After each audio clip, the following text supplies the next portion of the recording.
環球大戰線深入世界最前線，全球各地的觀眾朋友，大家好，我是葉思敏。節目開始，我們歡迎來賓陳立偉、蔡正元、蔡委員。思敏好，大家好。國際情勢專家賴岳謙老師。主持人好，觀眾朋友大家好。陸軍退役少將李正傑將軍。思敏好，各位觀眾大家好。好，觀眾朋友，所以今天節目一開始，我們要來趕緊關心在中東的情勢。最新消息，伊朗嗆川普說：“你小心了，這個子彈這一次不會飛偏哦。”那麼另外一方面，美國則是出動，現在準備出動它的航母，還有驅逐艦要同步進場到伊朗的周邊嗎？中東戰火現在正式的，難道開戰進入倒數嗎？我們要趕快來看到，因為這是路透社傳出來的一個最新消息。1月14號，他說，美國總統川普可能會在24小時內就會對伊朗來進行軍事行動了。川普再補一句，他說已經獲得了現在伊朗將會停止殺害示威者的一個保證。所以川普說呢，接下來會不會行動，主要還是要看事態的發展，再決定是否採取進一步的行動。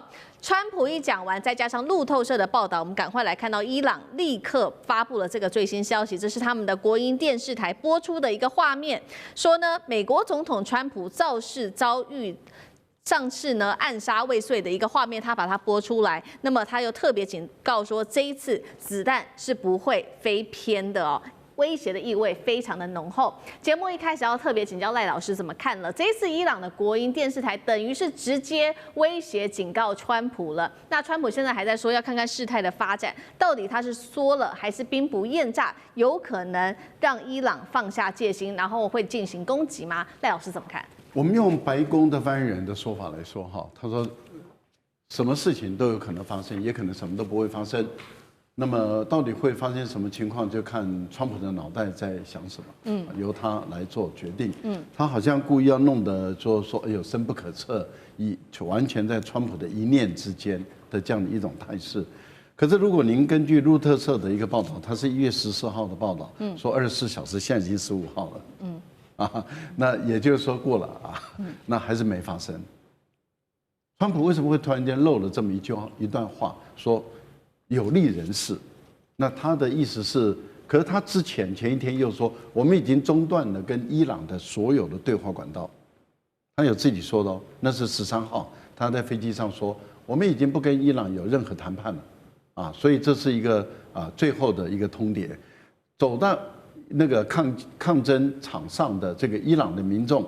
兄弟們啊，他講的是愛國者的伊朗人，那我把它翻譯成為兄弟們，挺住、撐住，不要離開你的街頭啊，去佔領這個伊朗的這個機構，也就是說革命吧，造反吧。我美國的軍隊已經正在路上。好，那我們就來看了。結果您知道，人類間最有趣的事情發生了，突然間，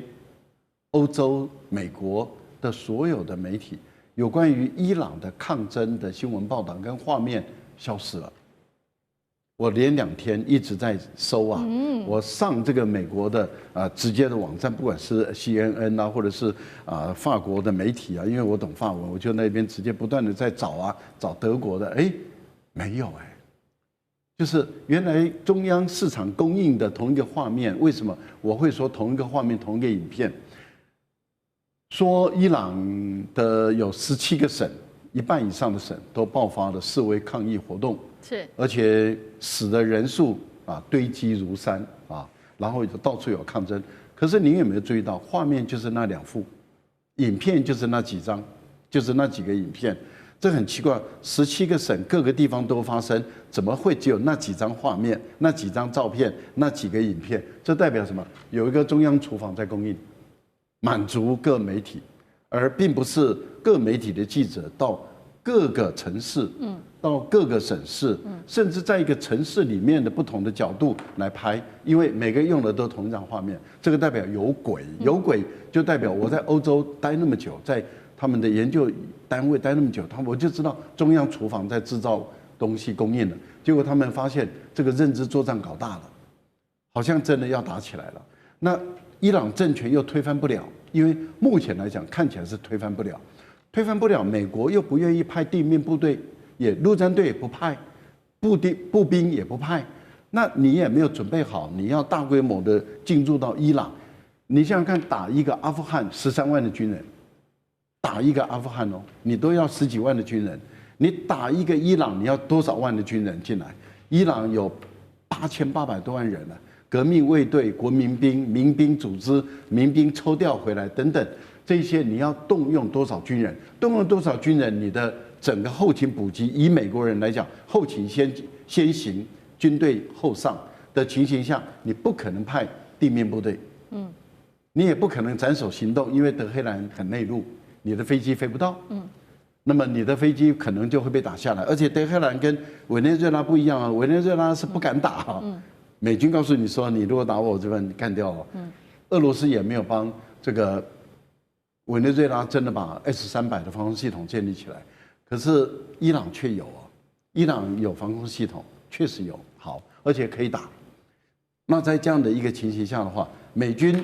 他怕進去以後，如果死傷慘重的話，這個對特朗普來講，他未來該怎麼交代，跟國人怎麼交代？所以這些態勢已經越來越擺明了，地面部隊不敢派。然後你說派轟炸機、戰略轟炸機，你戰略轟炸機總是要轉場嘛？你難道再派一個 V-52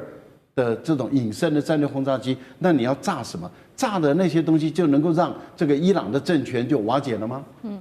很難吧？我還沒聽過這種戰略。我相信杜黑的這個空權論曾經發生過，那是發生在塞爾維亞，而且炸了幾個月，炸了多久的時間，才讓塞爾維亞的這個政府屈服。但是怎麼可能因為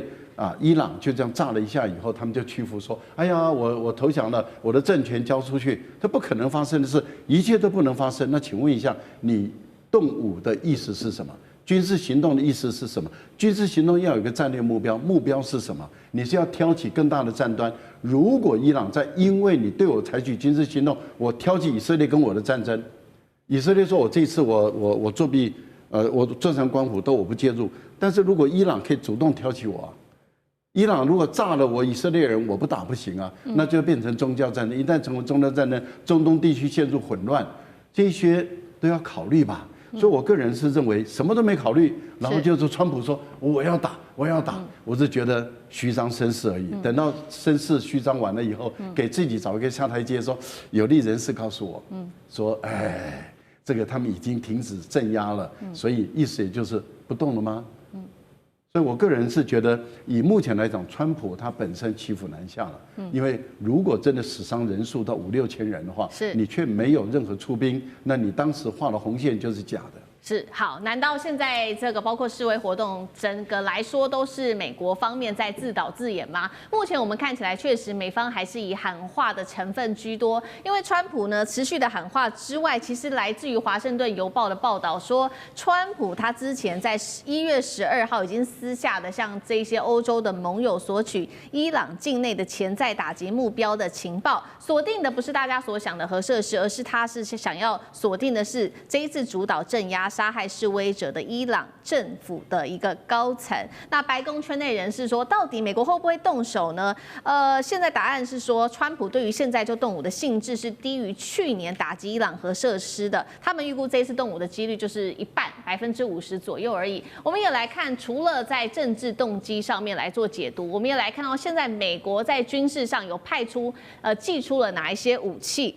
首先是看到的是航母打擊群，因為先前一直都沒有出現嘛。現在確定的是說，原本在南海巡弋的林肯號會在已經低調的慢慢現在往中東的方向去，那預估可以1周內抵達伊朗的外海。再來就是美軍的說呢，1周之內會調派2艘伯克級飛彈驅逐艦也會前往伊朗。另外，位於卡達的這個烏代達空軍基地也傳出進入了備戰的狀態。等到林肯號真的抵達了中東之後，美國就有足夠的戰力對伊朗發動軍事打擊嗎？川普接下來會選擇這種斬首式的精準打擊伊朗高層，還是別的手段？酈將軍又怎麼看？我覺得這個我們講一句話啊，戰機稍縱即逝哈。那美軍如果要出兵攻打這個伊朗來講的話，其實我認為這個戰機已經失去了。在上個禮拜或許他還掌握到戰機，那時候有2個對這個美軍跟以色列如果要趁這個機會攻打伊朗來講的話，我覺得實際上面比較好。第一個，我們看到伊朗為頭的這些所謂的這個組織哈，包括到敘利亞，包括到這個黎巴嫩真主黨哈，這些大概一個一個都被美軍拔掉了。那美軍這時候他外圍力量沒有，這時候攻打它確實是一個比較好的一個機會。第二個啊，趁着這個伊朗自己本身因為通膨的問題產生了這種暴動，而且暴動範圍好像很大。規模也很大，哈，這是確實是一個動手的一個好時機。那上個禮拜我們聽到美軍來講也動用了 KC-136和這種135的加油機，還有他用 C-17運輸機運了大量的裝備跟武器哈，到達所謂中東地區美軍的基地在這邊，那感覺上面好像有要攻打伊朗的態勢，那甚至於他的三角洲特種部隊也進去了。那時候我認為可能採取的是一種所謂的斬首作戰，針對的就是這個伊朗的精神領袖哈，這個哈美內伊來實施斬首，或者是針對他的核武的設施哈來實施定點的一個清除。但是我覺得在今天，如果情況已經發展到這時候，我覺得戰機已經稍縱即逝了。怎麼講呢？美軍我認為最重要，他沒有做好開戰的準備。我們從2件事情看得出來。你知道，如果說是要大軍作戰，第一個最重要是戰備集運。美軍那時候去攻打伊拉克的時候，總共花了3個月的時間做戰備集運，將戰備物資部隊調動前往這個伊拉克那邊去。然後這個美軍這一次，我們看到他動委內瑞拉，我們看到他除了說福特號的航母之外，還動用了所謂硫磺島號2棲攻擊艦，也大量的 F-22、F-35哈，甚至於 B-2轟炸機，然後甚至15000多名的陸戰隊士兵，那只為了捕捉委內瑞拉。軍事作戰一定是一種以獅子搏兔的方式，才能夠確保作戰勝利。如果你只有50%這個勝利的機會，我覺得這時候如果貿然用兵，那是置自己於死地哦。那我們在俄烏戰爭，俄羅斯當初動手之前，也是在那邊做了將近有半年的時間哈，做各項的部署以及運輸的工作。那這次如果說只是幾艘的驅逐艦在裡面，你就要對伊朗動手，那跟委内瑞拉比起來的話，我覺得差太多。第二個來講的話，那你要考慮到這個伊朗自己本身，它有2支的部隊，一支是屬於它的國防軍哈，或許總統還可以掌握到，或許這些國防軍的這種宗教意識還沒那麼強，但不要忽略，它有一支部隊叫做革命衛隊，那純粹就是宗教部隊。這宗教部队宗教信仰是很強的，而且這支宗教部队它的武裝和陸海空導彈部隊全部都有。所以如果說他給你來個魚死網破，他對以色列發動攻擊、發動導彈攻擊的話，那以色列從上次這個去年6月份那次的導彈襲擊，我們看出來，以色列不見得還能夠100%攔截得到，他的這種愛國者等等都不見得攔截得到。第二個，美軍自己在中東地區的所有基地，包括你剛剛提到的烏代爾空軍基地，哈，這個巴林的它這個